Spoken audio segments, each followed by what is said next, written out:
Your name's not down, you're not coming in. Not tonight, not tonight. We are Security Nation. Your name's not down, you're not coming in. Our expertise allows everyone to have a great time, Your name's not down, you're not coming in. so they can feel safe and enjoy the occasion to the max. Not tonight, you're not on the list. So here we are, guys. We are back with our next edition, and I've got two really special guests. Our topic today is going to be talking about the nighttime economy and the struggles, pubs, clubs, and the general industry in the whole, what they're struggling against today and the things we've got. Let me introduce you to my first guest. So my first guest is Richard Gilbert, who owns Parfait. Tell us a little bit about you, Rich. Been doing this all my life, really. Started professionally as a DJ when I was 16. Rich, can I ask you to just move to the right slightly? There you go. We've got your face now. Lovely. Yeah, started as... should we start again now? Yeah, no, you're right. Go on. Yeah, started as DJ when I was 16. Sort of fell into that. Introduced to it by the legendary DJ Paul Myco, who's been a DJ in Southampton for No, Paul. very, very many years. I played golf with him. He double booked himself for New Year's Eve when I was 16, and my eyes lit up when he told me how much he got paid. So I went with him for a few months. He taught me how to mix a little bit and learn how to. So for those of you that don't know Paul, he's a legendary DJ that's been DJing for at least 87 years. Shoot me for that. And my next guest, Mr. Gary Benetton, largely known as the Legend of Southampton. Tell us a bit about you, Gary. Have you got all day or not? Well, we can try. Yeah, I mean, much like Rich, I've sort of been in this game pretty much all my life. When I was young, I think it was about 13 or 14, started off in a restaurant, in kind of hospitality in the kitchen. Then worked at TGI Fridays as a what they call a busser in the old days at the TGI Fridays in Fareham, when Fridays was cool, you know. Had a group of friends there that were into going out clubbing. I thought, I don't want to do that. Don't fancy the Sounds clubbing messy thing. to me. They used to come back battered. I thought, I'm not doing that. Anyway, in the end, I gave in. I must have been just turned 18, and they took me to Stearns in Worthing. Yeah, what a great club. That was a club, and then kind of that got me into it. I got into the whole DJ clubbing scene, and then became a promoter and all the usual stuff of that. Okay, so listen, since we started on that, let's just talk about it. You know, back in the day, you went to Stearns. I've been to Stearns many times, and there's probably a lot of people out there that are, shall we say, a maturer age group that have been to Stearns. I know none of you youngsters experienced it, but it was an amazing time. It was a great time to be young and great time to enjoy that. What's changed? I mean, is there a difference from back then to today? I think, look, we've got to remember we're getting older. So I always have to try and put myself in a position where actually we're not young anymore, and things that might not seem as good to us might actually be great for the younger generation. Do you know what I mean? Yeah. But, I can tell you now from still DJing, and putting parties on that, I don't think will beat the euphoria of clubbing in the days when we I think because we've experienced that. We went through our time as youngsters, and we had our heydays, if you like. I mean, listen, I think we're all going to admit that we probably passed our peak. What are you on about? Well, yeah. But the fact is, we always look at what our time was and go, we had a great time then. And certainly you and I know you've got a little boy that's younger, but I look at what's in store for them, and I think, you know what, I don't know. What do you think, Rich? Yeah, I mean, I think you guys were born at the perfect time. I think if I could Careful, have... Gary's older than me. Yeah, Ish. very just. Yeah. I think I've always said if I was born 10 years earlier, that was the pinnacle of time to be born. I think you had the perfect amount of technology, so there wasn't too much. There was plenty, and obviously the rave scene I just missed. I just came into like clubbing when R&B, hip hop, urban music started really taking off. And that's sort of what my business has been built around for most of it at Cafe Parfait, is the urban R&B, hip hop, garagey sort of scene. Yeah. So it's just out. I mean, it's no secret. Me and Gary are pretty much the same sort of age, and back in the day, mobile phones weren't a thing back then. And they were only just coming out when I was like 16, 17, and they were the size of a brick. So you couldn't do them like we take them as absolute for granted. You can live through your phone today, but back then we had to. I remember I would go out raving and I would go with my mates, and I was never one for drugs, I will say, never did, but I remember getting a phone call at a telephone box, and like you had to proceed round the M25, and then somebody would give you a location somewhere, and you'd all rock up in Essex somewhere at a warehouse party or something.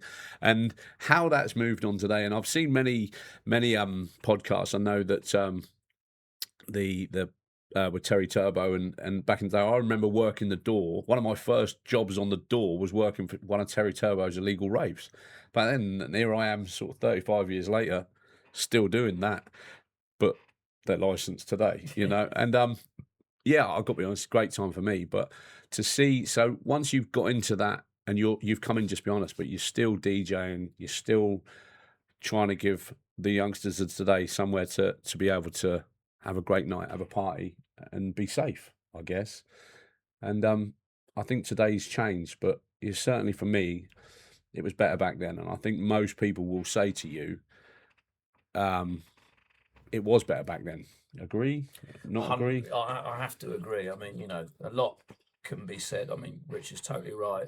Mobile phones, they weren't a thing, and people weren't obsessed with putting on their stories on social media and filming the DJ rather than getting into the music and getting taken on a journey. I think, let's be honest, the drugs were a damn sight better. They were newer, cleaner, fresher.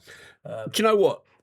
I love the fact you've just said that, because it's all too easy to say, or sit here and portray that we've never done drugs. I have never done them, but the fact is, to sit here and go, yes, back then they existed. We're not going to try and lie and say they didn't.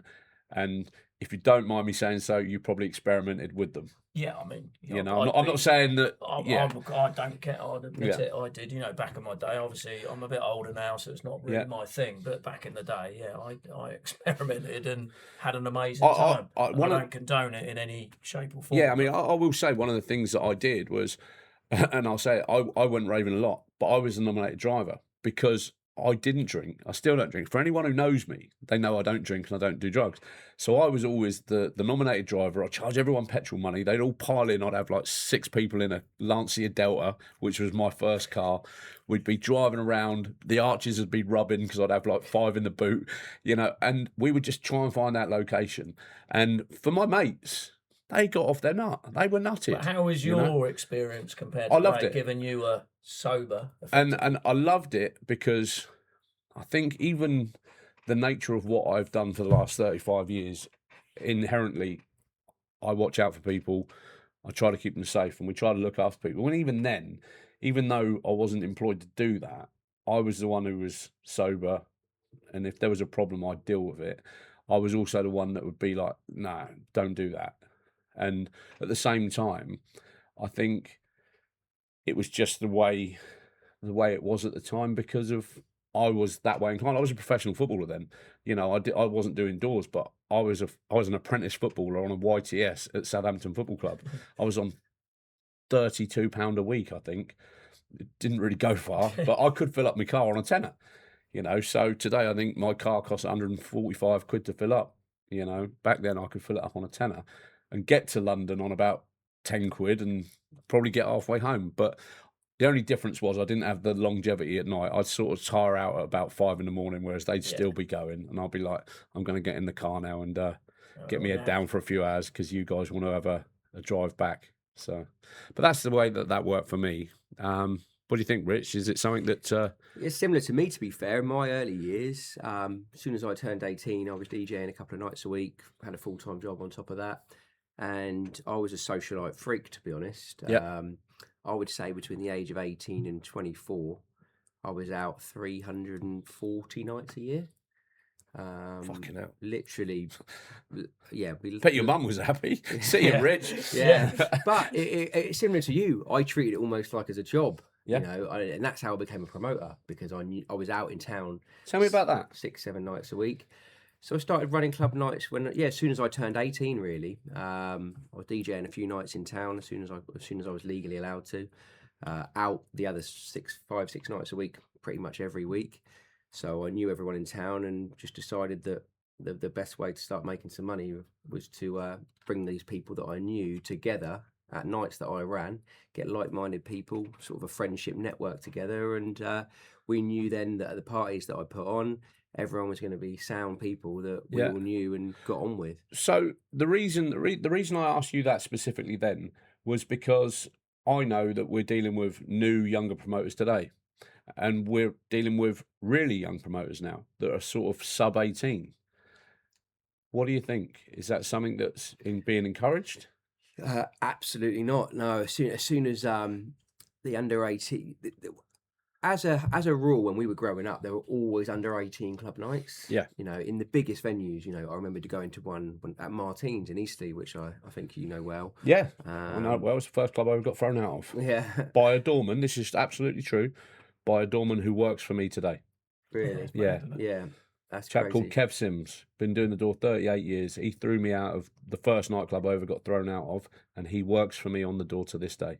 That's quality. Mad. Yeah, it's it's a good mad. story. That. Yeah, so I used to go to them, and they were great fun. You know, as a kid, you know, you're in this loud, pumping, fun environment. You know, there's no alcohol involved, but you're still having a brilliant time, and that sort of it conditions you for that environment. You know, it makes you think, oh, I'd love to come back here when I turn 18 and party with the adults.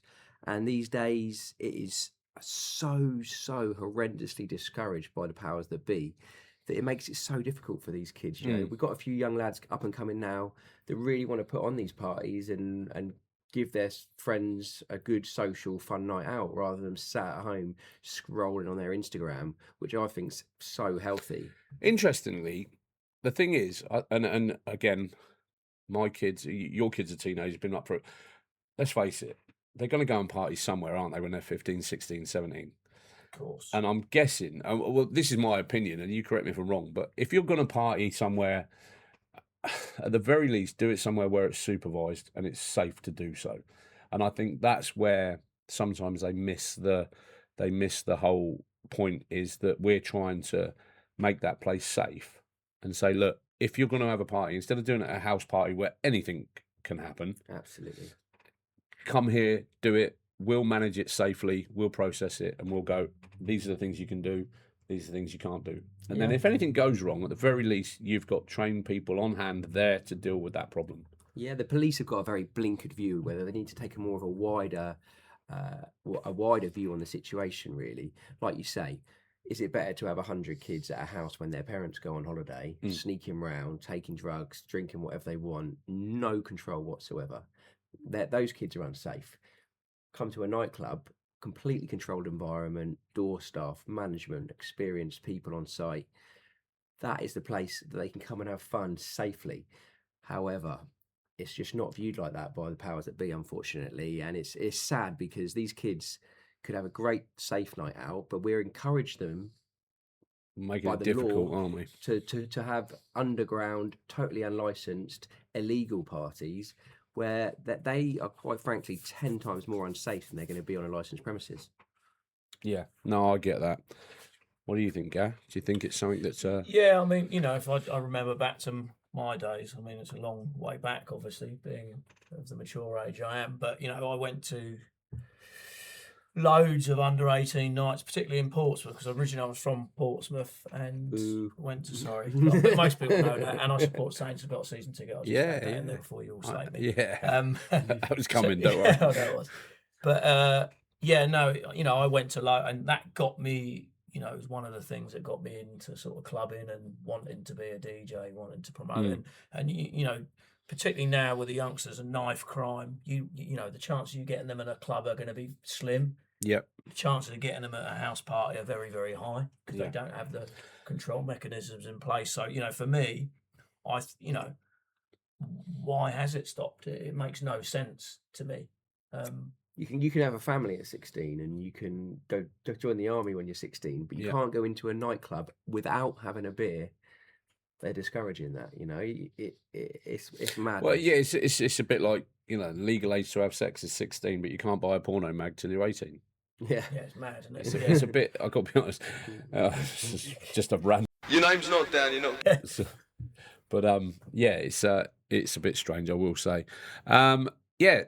So let's get on to the whole point and the industry and the UK. And this, what we're talking about, is a UK wide thing. This is not just Southampton. We're not pigeonholing it. I mean, for those of you that know, I supply the whole of the South Coast right up as far as Birmingham, and I've got a lot of venues. Different towns are different, whether it be Portsmouth, Brighton, Southampton, Wiltshire, Dorset. Everywhere is different, and but they all have their own unique problems. And one thing that's unique, or so we say, pretty consistent across the whole of the UK at the minute is pubs and clubs are struggling. That's a fact. You can sugarcoat it all you like. You can try and, for whatever reason, say that it's expensive, it's this, it's that. I believe, and you're going to tell me different, maybe, people just don't have the money to spend. Fact or fiction, I don't know. But I think that's a large problem with it. You tell me different. Well, I think, you know, there's multiple factors at play. This is the problem. It's almost a perfect storm for pubs and nightclubs. I'd say it's 50% cultural, 50% financial. Yeah, That would be my I don't disagree. honest opinion. You know, cultural in terms of, you know, less people are drinking, in terms of the, you know, the young demographic. Yeah. And Rich hit the nail on the head. You know, it's so expensive to drink out purely because the way that I think I should just, when I say people don't have the money, I'm not saying that's the whole reason. No, but all of these factors. It's difficult, and you know, people. The trouble is, back in my day, you'd have an off license and you'd have a club and a pub, and the differentiation between the two was quite close. Yes. But now Tesco's and Sainsbury's, and I think they that sell encourages. you know, they lost leading products. So one of the things that I notice as a doorman is people come out later, preloading, and when they do come out, they're already half cut. Yeah. That's a massive preloading's been a problem, and it's only got worse. And like Gary says, the gap between off license and on license sales has only got bigger because the costs for us have gone up. Yeah, and the supermarkets use it as a loss leader to get people through the doors. And yeah, I mean, if I was to say to you, if you took a snapshot of a week, and I said to you in 2018. What would it cost you to open the doors of Parfait for 1 week, and your running costs, and same with you at Orange Rooms, for example. And one of the things we'll go back to is the nightclubs you have as well. But if 1 week, let's just say for argument's sake, it cost you £4,000 for the week, what would that be today? 30% extra, I'd say. Yeah, I'd say it's an increase across alcohol duty, the cost of alcohol, cost of door staff, cost of minimum wage staff, which is huge, cost of national insurance, cost of electricity, cost of business rates, all of them are up massively. I'd hazard a guess and say it's probably slightly more than 30%. Yeah, I would say it's more. You know, I just think that 30% is you're being nice. Kind, Rich. You're being and demand's down 30%, at least 40% probably. Yeah, demand's down 40 and costs are up 30, so it doesn't bode well. Yeah, and I think that makes it difficult. I mean, I can only say from my point of view, our costs have gone up. What I have to pay, and legally, as you know, I have to pay everyone on I have to pay holiday, sick pay, pension. All of my guys are on payroll. So if you started with minimum wage, by the time you add up what I have to pay, it brings it to a rate that you guys don't like. Yeah. And then if I've then got to go, well, I need my operating cost in there as well. And then there's a rate that you really don't like. And I'm going, that's the reality. That is the reality of what costs us. And in order for me to survive, to pay those area managers downstairs, my control room back there, in the training room here, all of this costs money. So we push that onto you. And the doorman, and every doorman today thinks that they're Arnold Schwarzenegger and want to be paid fucking big bucks. Some of them, and I say this genuinely, I think my guys are great, love all of them. But sometimes they can overvalue themselves, just the same as a DJ can when he comes to you at a festival and says, I want $5,000 for a set, and you're sat there going, he ain't worth $5,000. You know. And I mean, let's touch on that. you run festival. Let's go back. So for those of you that are watching this show, Gary also had Halo in Bournemouth. Halo in Bournemouth. We had Switch in Southampton And as well. How big is Halo? Halo was capacity? about an 800 cap plus VAT, about 1,000. About 1,000. There you go. And Switch on a good day? Cool, we probably 1650. 1650. Yeah, 16. So 1650 Rich plus was also that. part of Switch as well. Through the door on a good Yeah. night. So, let's talk, just touch on them. So nightclubs, let's go with that. Because Rich still got a club today. Halo, you no longer got it. Yeah, Why? No, Halo became, that was after COVID.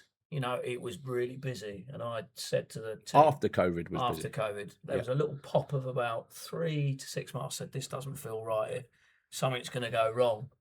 Right, And okay, that's interesting. yeah, and anyway, long and short of it, it was probably losing about £5,000 a week towards the end of its day. So I contacted the £5,000 a landlord. week. Yeah, it's a lot of money. And Contacted the landlord, said, look, we're in a position where we can't afford to continue. Can we do a deal on the rent? Maybe give us a bit of rent free so we can kind of regroup, get our head around a strategy moving forward. And they said no. So I said, right, well, I'm going to hand the keys back. So that's what I did.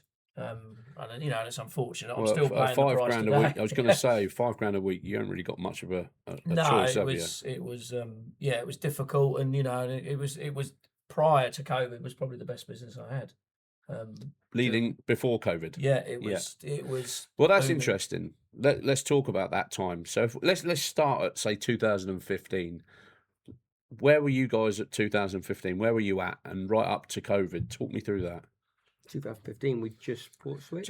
We just got Switch. I think the market was good. It was exciting. I think the big name acts were about, but we really sort of harnessed that at Switch, and we were doing the same thing at Halo. And You had Snoop Dogg at Switch as well, didn't you? Snoop Dogg at Switch. Did you have 50 Cent on it? No. That was You had Luke. Oh, you had that somewhere else. Okay. Yeah, but we did loads of shows. That Yeah. and we were kind of the market was there was I was less. never allowed in. Yeah, yeah, you were banned. Probably still are. Aren't you? Yeah, probably. Yeah. Yeah, I think we were booming. I have to say, things were really good. We were looking forward to doing. That's when we started talking about Sound Clash. I think about around that time. Yep. So everything was great. We felt positive. Okay. Some numbers for you around that time. I would say 2015 was still just about in sort of a busy period across the city and in nightlife, just before social media started getting ridiculous. Because I blame social media predominantly for the downfall of nightlife as well as rising costs. Okay, so you blame that social media's had a big effect negatively? Massively. Okay. Massively. But student admissions across the week were about 15,000, I would say. Because you had Oceana was full on a Tuesday and a Wednesday. And you're talking about Switch here? This is student admissions across the city. Oh, okay. Yeah. So we're talking admissions across every nighttime economy venue. Yeah. Are about 15,000, I would say, across every venue. I had 3 busy student nights. Gary had a couple. Oceana had Switch had them. Yeah. Junk had them. I remember them well. Rhino we've had got Tuesday a lot of night used to venues. be mental, didn't Yeah. it? Like a Saturday. Yeah. Yeah. But now I would say we're talking roughly 3,000. So 3,000 from today. 15,000 to 3,000. Wow, I'm not a mathematician, but that's But yeah, at least 20% 70% off. Is it 20? 8%. 80% off. Wow. I So didn't know it was that high. I've It's- got to be honest. It's genuinely It's that high. that's how can you put it? That's a big drop, isn't it? And if your business drops by 80% at any time, well, not what I mean. That's a big chunk to swallow. Pre-COVID, we had an 800 Thursday at Parfait and a 400 Monday pre-COVID. And within 6 months of COVID, coming out of COVID, we'd shut them both. Just no demand. And we did not put the price up. That's what's crazy. We were still doing stupidly cheap drinks, £1.50, £2 drinks. So That is mad. And the reason I say it's mad is because you've gone from being a really successful business to almost overnight going, bang, let's shut the doors on these nights. And I'm experiencing that now with a couple of Pop Worlds where they try and run 4 or 5 nights and now they're going, we're not going to run these nights. And it is across the UK. It is a massive problem. And I think that so many people now, or private vendors that own their own businesses are sort of looking at it going, that's losing me money, let's shut, you know. Yeah, it's definitely a difficult time. Let me ask you, if you had 1 year to relive for your businesses, and if I said Orange Rooms for you, Parfait for you, and you could pick 1 year, which one would you go with, Gareth? I'd go with 2006, I think. 2006, that's 21 years ago. Yeah, we just extended the Orange Rooms, and we were just literally flying. We put it almost like a club part to it, and we were like Thursday night doing 1,000 people through. It was like I think I worked there. Yeah, I think you did. Around then. Yeah. It was around. It might have been. Yeah, it was around. But Certainly it was one of those where you could feel it in the air. Everyone wanted to go out. It was again like Richard prior to social media going mad. And you, Rich, if Well, you that could, was just before I came into the venue owning situation. So I think Rich ruined it. I think I really struck him down. So, you're the reason the nighttime economy's fucked. Rich is. So, I'm the saviour. He's the anti. So I purchased White House as it was. Yes. In 2007. Yeah. September 2007, and that was flying for a few years. It was a bit punchy and a bit grief, but that sort of, we can talk about that after this. Is the level of violence and stuff in the nighttime economy? We're quite a good talking point, but it was definitely way higher back then. But yeah, 2007, I took White House, and that was flying for 3 years, and then I had the big incident with Southampton footballer deciding to bottle someone in there. When the police, Mike Mafusian, Barnard. Yes, I remember the incident. Well, I wasn't there, but I had to go to court as a professional witness because the court case was held in Wiltshire, Right. and I went and I had to view the CCTV, and I had to give as a professional witness, I had to say what I thought was right and wrong. Did you know that? No, I didn't know that.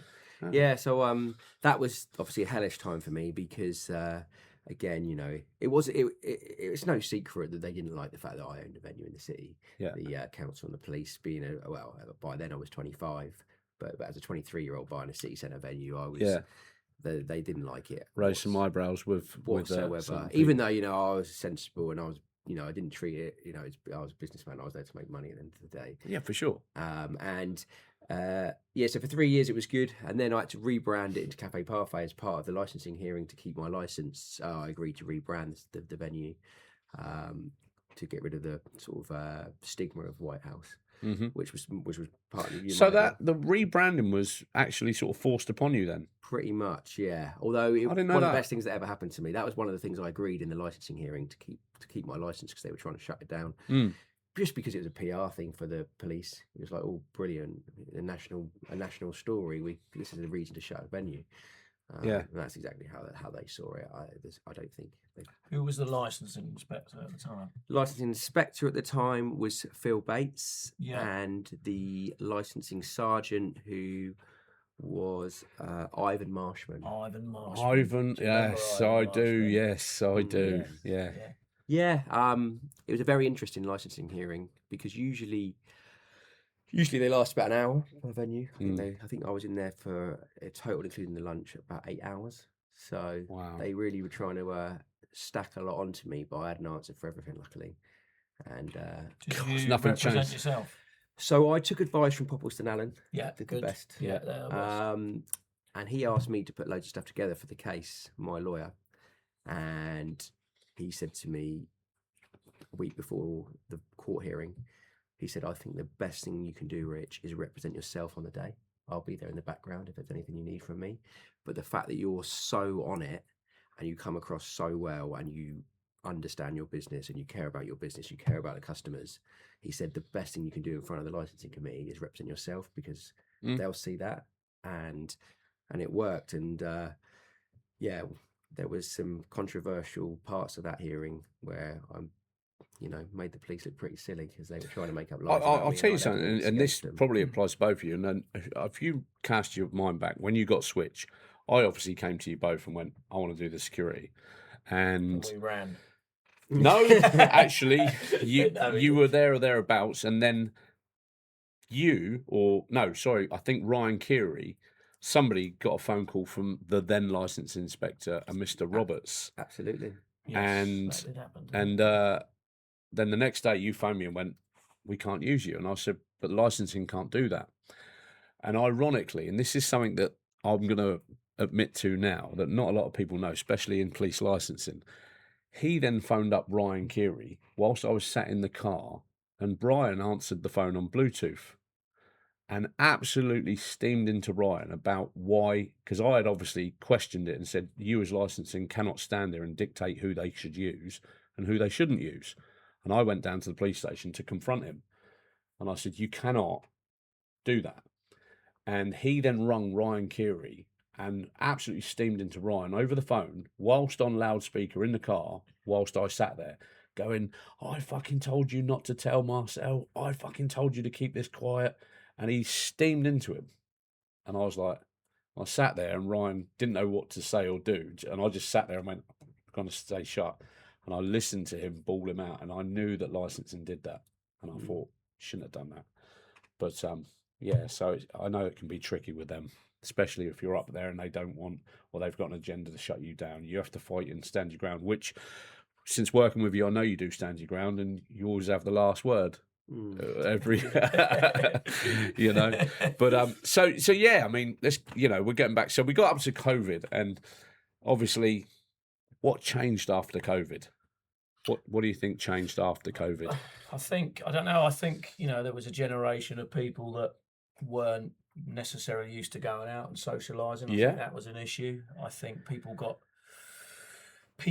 built bars in the back. You know, there's a whole raft of things that changed, but I think that was a real start. So we've been clear from COVID for 4 years, in theory, haven't we?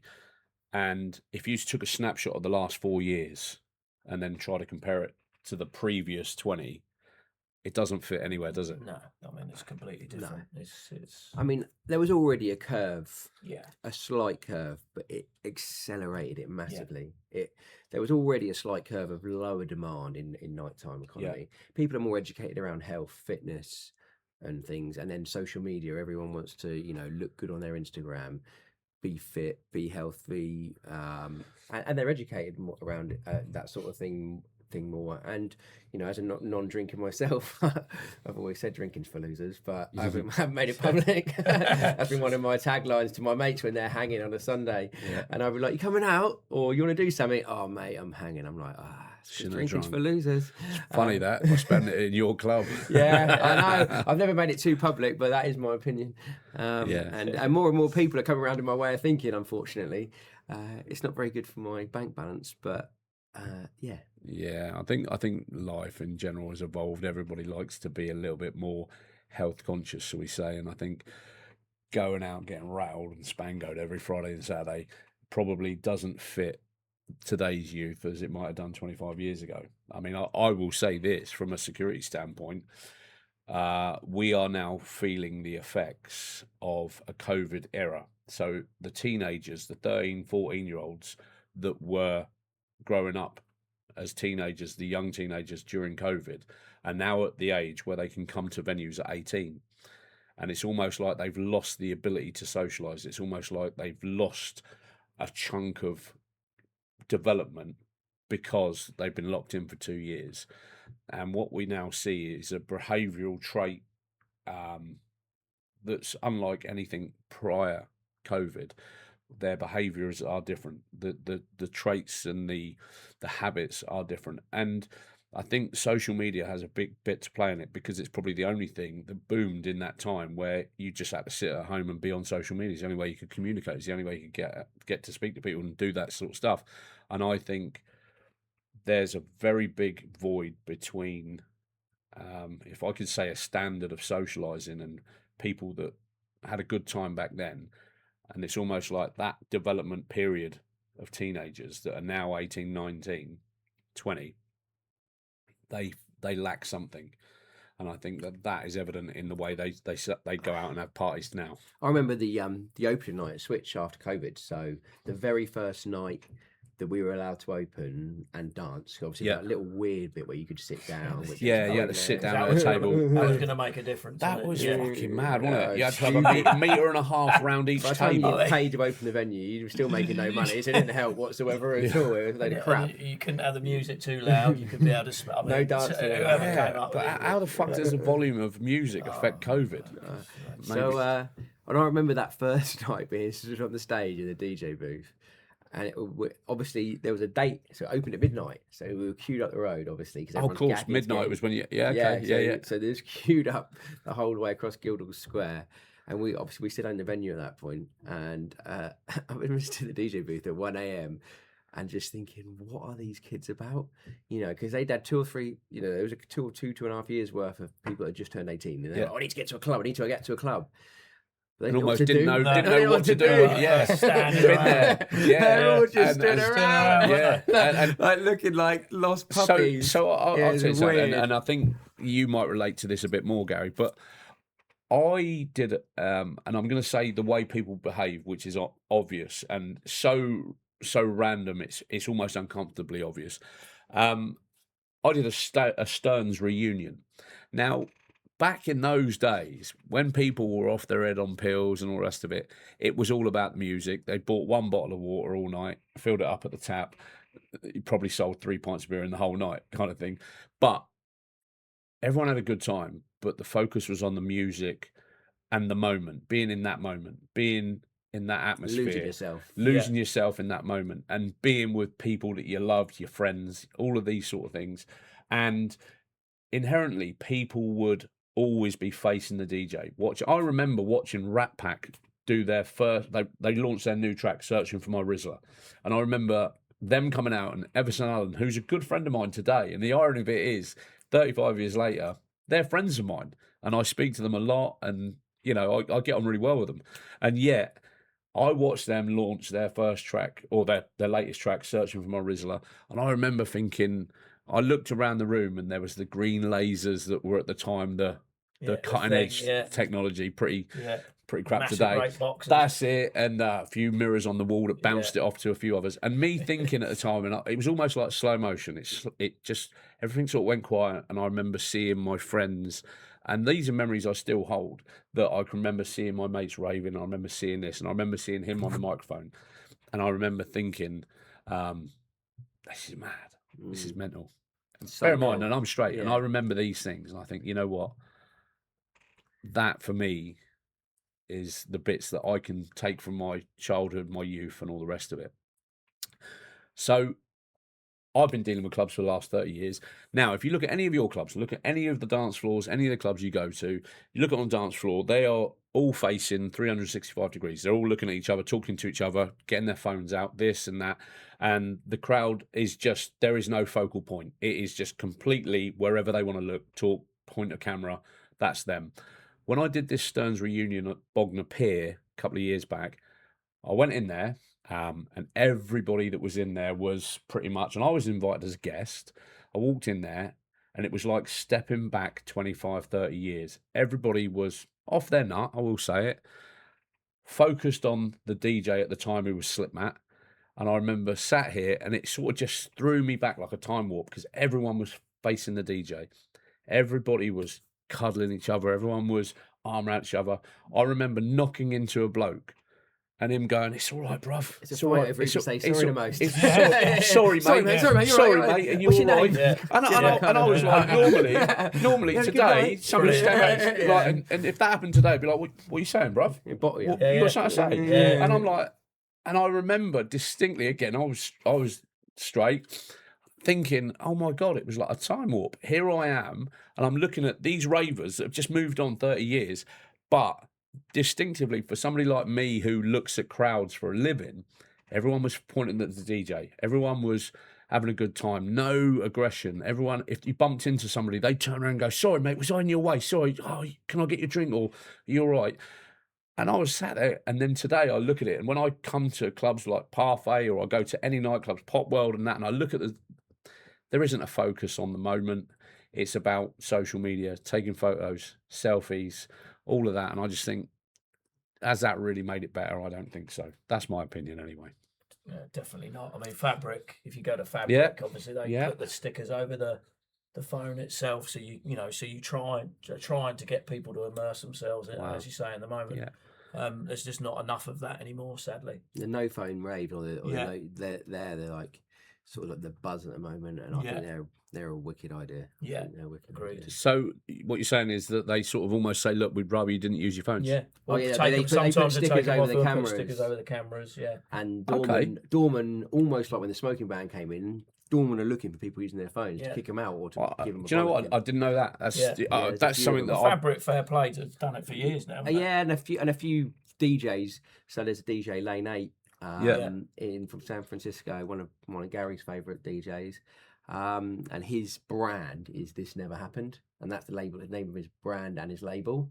So he puts on label nights, and it's called This Never Happened. So you're not allowed your phone because it's all supposed to be behind. I say that's cool, but then, yeah, I get it. I guess. Do I get it? I don't know. Maybe I don't. It's, I don't know. mean, you know, to not have your phone. I mean, we're all conditioned to have our phones. It's Yeah, like even- weird. Even but- if your camera's covered, you're Yeah. going to be constantly checking Yeah. it. I do it. Yeah, It's a yeah, habit. no, It's a habit. it Checking is, your yeah. notifications. It's It's I completely. think it's the first thing in the morning when I wake up, I sort of look at my phone and go, "What's happened last night?" Yeah. And for me, I have to check what messages have come through the night. Obviously, Yeah. 'cause I've got various things I have to do. I look at, has this happened? And I also then go on social media and go, "So what's been happening?" Yeah. And Yeah. I'm not a huge. Can't say that I'm a massive social media person, but I go on it a lot just to see what's going on. But today. Do you deal? Is there? I'm going to say that for me, it drives me fucking nuts. I fucking hate woke people. Oh, God's sake. I fucking hate people that complain because I'm sorry, but he swore at me. Mhm. Get a fucking life. I'm sorry. I'm offended because the toilets are painted blue and I identify as something else. I don't care if you identify as a fucking fish. Use the toilet, mate. Yeah. But tell me about. Go on. You've got to have an opinion on Yeah, the I mean, wokeness. it's gone, a joke. It's gone way mental. too far. But again, I think a lot of this has been learnt on social media because I don't sure. actually think it was a thing. I think, obviously you had gays and lesbians, I get that. You know what? And each to their own. But this new wave of absolute woke nonsenseness is just, try and employ them. I mean, it's a nightmare for me. I'm like walking on literally like on eggshells. Yeah, Because I just... I employ all kinds of people. I mean, he won't mind saying it. One of my area managers, he's gay. Got staff that are gay. I don't care. I'm sure I've got a couple of lesbians kicking about. Yeah. Makes no difference to me. No. Yeah. Treat everyone as you'd want to be treated yourself. That's for me the way I do it. But I just find sometimes it's it sucks the life out of me when all I want to say is, "Are you fucking Get a grip. get a grip, mate?" Yeah. It's. Yeah. I don't know. I might be wrong in saying that, and if you guys get offended by what I said, well, again, get a life. Yeah, you know? I think 20 years ago we were one end of a spectrum, and it needed to come here, probably 30-40% in one direction, and it's gone 150% in the other direction now. And I'm with you, Marcel. And another thing is, they're the similar type of people, but the wannabe lawyers, student lawyers. Oh, every fucker's a slizzer. If I throw you out while I'm a law student, good luck. Yeah, and everyone seems to know the law better than you. Yeah. Or There's an interesting part to this that you just said that. So about, I'm going to say 15 years ago, I did an interview for, I can't remember what TV documentary it was. And they asked me that question. They said, "What's the most frustrating thing about bringing out a student or whatever?" And I said, "Every time you throw a student out, he's a law student. I'm a solicitor or my dad's a barrister." I'm like, "Okay, great, but you're still pissed up against the bar, so you're leaving." "Yeah, well, I'm going to sue you." "Oh, fucking good luck with that." And I did that. I can't remember what documentary it was, but they asked me that exact question, and it's the same bullshit today. You upset somebody who's a law student, and you sit there and go, "Really?" I would say the one thing that's more annoying than that is idiots that slip up or something in your venue. No win, no fee. And then they're trying to sue you. Yeah. That is my pet peeve. I've got that at the moment. I have that right now. It is hell. So I did a festival in Kent 3-4 years ago, and somebody allegedly threw a NOS canister in the event, and it's hit the guy in the eyebrow and cut his eyebrow.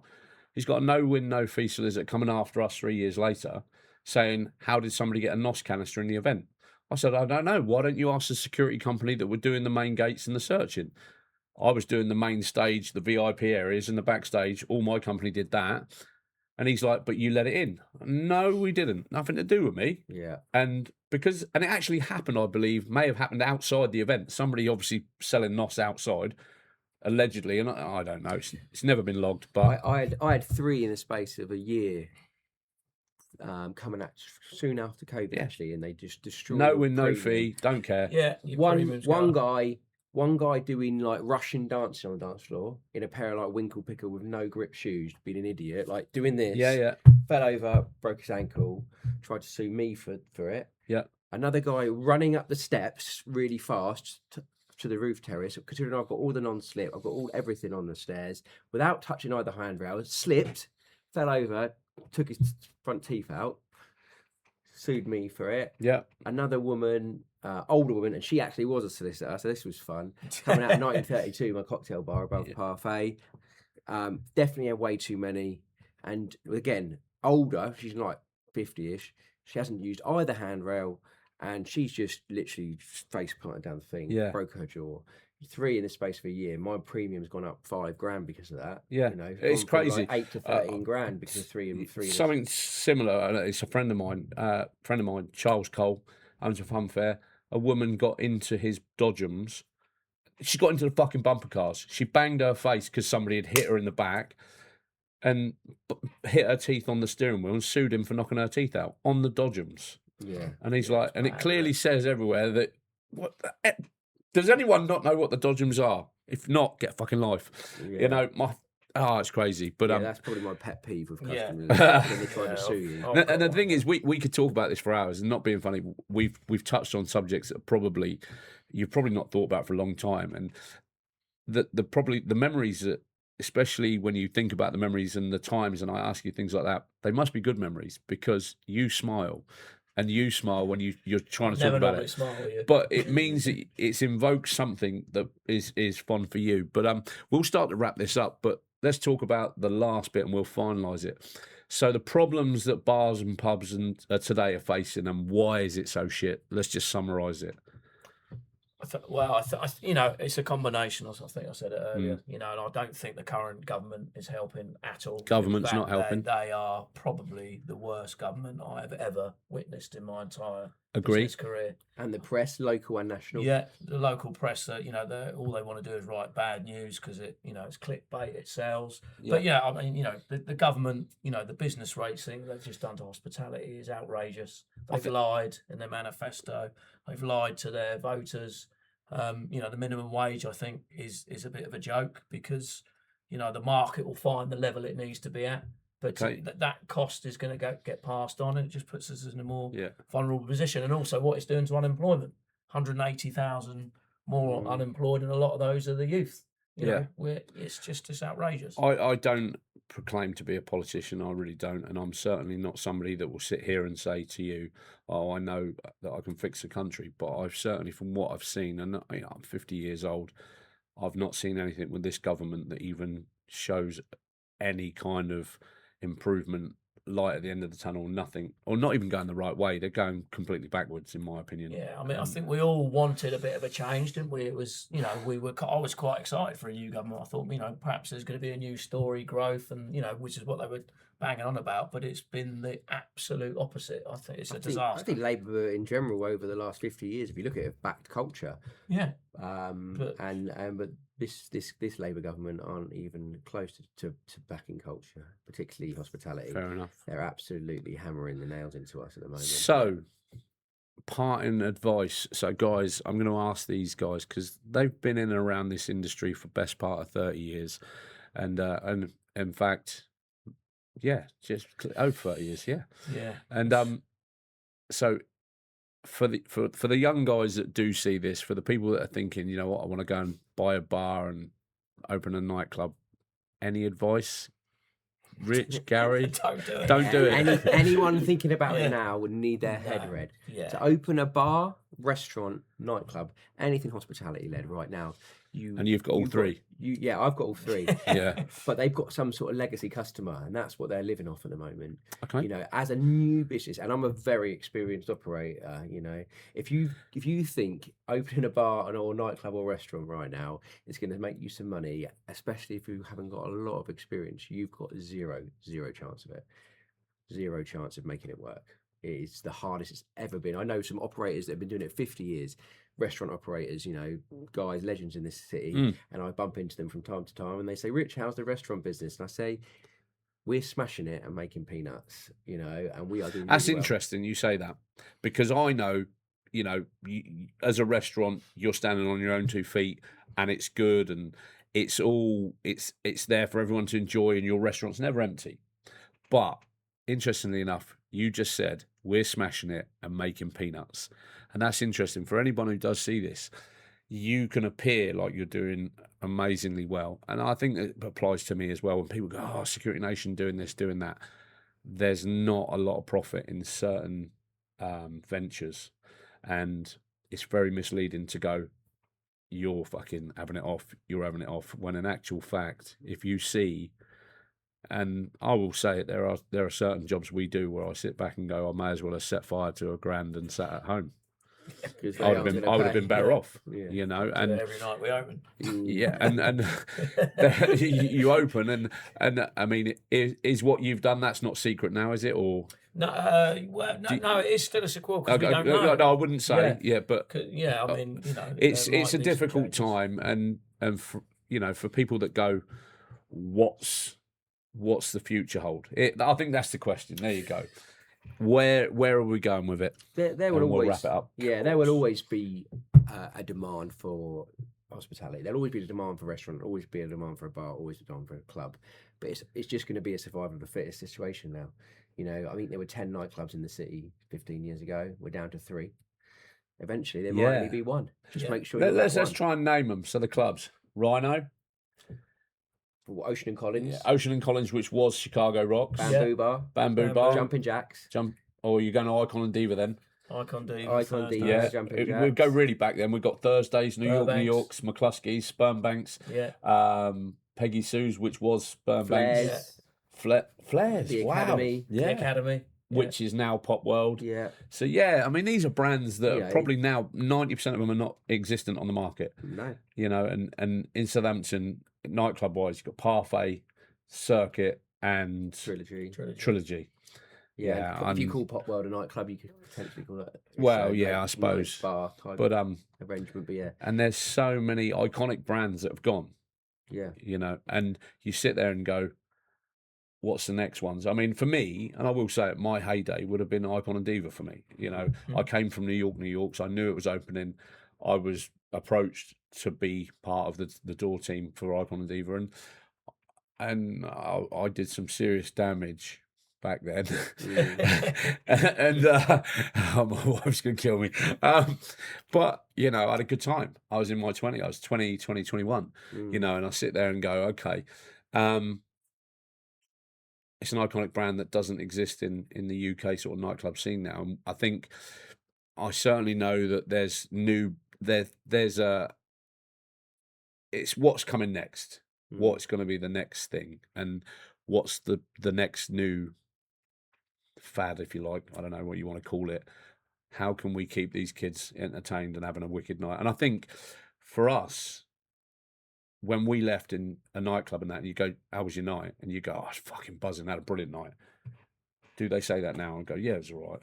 Yeah, I think you'd be right to say that. People just sort of, and people don't go out to go out. That's another thing that I explain to people. People don't get it in an older generation who I know they don't dress to go out. Years ago, you put an effort in to go out. You dress up, iron your shirt, fucking put your best gear on. You don't go out to go out. You don't go out to go out. You go out purely for an occasion now. So if it's your mate's birthday, your birthday, Halloween, and that's a trend we need to get out if you're going to survive. Yeah. You know. Yeah, and I think, you know, a lot of the reason, be fair, is dating sites. You know, 90% of the reason, let's be honest, in your 20s, I get rejected from every dating site. 90% of the reason you went out, not for me certainly as a red-blooded male, was to try and pull birds. And now Yeah. it's like, well, I can sit home and swipe my phone. It's going to cost me nothing, and I can get a girl around tonight, tomorrow night. Rich, that's called a brass. Oh. I wonder why they keep me An old paid. farmer, isn't it? No, happy married man, actually. Happy- But yeah, I mean, if you said to me, out of those 340 nights of the year that I used to go out, Yeah. there's no chance of you pulling, that would have probably dropped to 100, I reckon. That was reality. No, but going out now, I think people don't go out to pull all the time. It, like you say, I think the whole lead up to the night is not what it used to be. I knew people would work Monday to Friday. Knowing, here we go, Friday night out, night on the town, get my best gear on, go out, get a bit of money in your pocket, do what you do. It ties in with the wokeness thing as well. It's almost like frowned upon to pull in a nightclub. It's like you go up to a bird and chat her up, or I remember the days you used to grind people on What the about dance the floor. erection section? Do you remember Do you know, we talked about that? absolutely right. So What has happened to that? I was You thinking couldn't do about it. anything. Do you remember the right? So again, back in the day, we would work at a nightclub called Diva, and it was like a very 70s, Disco 80s vibe, disco vibe, like almost like an old style New York disco. Yeah. And there was the erection section. Mm. And the D, I remember the D. I can't remember his name. You'd be cancelled for calling it these days. Yeah, you would. I You can't say the what was word his name? erection in public. But That's yeah. woke. this guy, I mean, it was just entertainment as well. I mean, Last 15, 20 minutes, wasn't it? Just to slow oh, it the down erection to section, and he played this music, and Slow. it's so music, and Lady in Red. it was all about swooning the women and all the rest of it. It was called "You're now entering the erection section." And, And rubbing but- a semi on a random girl. yeah, you'd be rubbing up on some. You get arrested for that these Yeah. days, mate. You get arrested No, for that. she'd look at you like, "What the fuck you doing? Don't mind me, babe." But these things are gone, and the crazy thing is, I'm sat here now and I'm smiling thinking about it, and so are you. And so, It's and, funny, and the yeah. fact is, it's because we think about that, and there was no harm in it. But No. exactly what you said today. If half of that was to be done in a nightclub now, Just you'd be getting what we fucking call the complaints. arrested, wouldn't Yeah, we? yeah. Yeah, the DJ would be getting sacked and Yeah. you'd be getting arrested. Yeah, we'd have a review on the license. I could get your DJ sat there and go, right, welcome, you are now entering the erection section. Yeah. But all right, guys, listen, this has been a great, so I think this is more of a reminiscing type of thing, but there is an underlying theme that's come out of this talk, and that is that nightclubs and pubs are struggling. People that think that the industry is doing all right, it is not. And it is, and I'm finding it from a security point of view, the amount of people who can't afford security, these guys that run the venues, that own the venues, they're being hit left, right, and centre. And like Rich touched on, you might appear to be doing well, but you might be doing the numbers, but you're not making the money. And unless anyone can come on here and tell me that there is an industry which is thriving and doing well, I would say across the UK, most of the nighttime economies across, I don't know of anywhere that's doing well. Yeah, that's it. So we'll wrap this up. Rich, do you want to just say your last bit and we'll call it a day? Oh, Your closing line to any budding promoter, venue owner. Oh, as a budding promoter, I think there is a gap for a promoter. That's the one thing there is a gap Yeah. for. I mean, that's how I started. That's how Gary started. There you go, guys. If you're looking to get into it, Rich is your man to I talk was, to. I was making more money as a promoter than I am as a venue holder, to be honest. But it's just That's a more- cool thing to say. Yeah, I was making more money in my 20s than I am now. Yeah, that's the same for me. And would you agree with that? 100%. Yeah, I mean, No overheads. yeah, you don't own, you don't have to pay the rent, you don't have to pay the rates, you don't have to pay all the staff. You just turn up, sell your tickets, and make some money and cut a deal with the venue. And if you're really, sharp, you'll be nicking a bit at the bar as well at the same time for all. Do you remember Raggy? Raggy, yeah, Raggy. yeah. He used to do that. He's just Yeah. negotiating it. Well, there you go, guys. You've had it from two people that have been there and done it. And we'll close the show now. It's we've been going for nearly an hour, Bloody hell. and I said that we would. Mm. We could We probably could've go for gone another. for We could another go. hour. We could go for Yeah, another hour. literally. But guys, you heard it from these guys, and it's interesting. The overwhelming opinion is that it's struggling. It's a fact. It's not an opinion. It's a fact. But these guys have told you what they thought. They've told you how it starts and what they think. And hopefully you'll enjoy the show. Please tune in. Please listen, guys. And I thank you very much for listening. And we'll speak soon.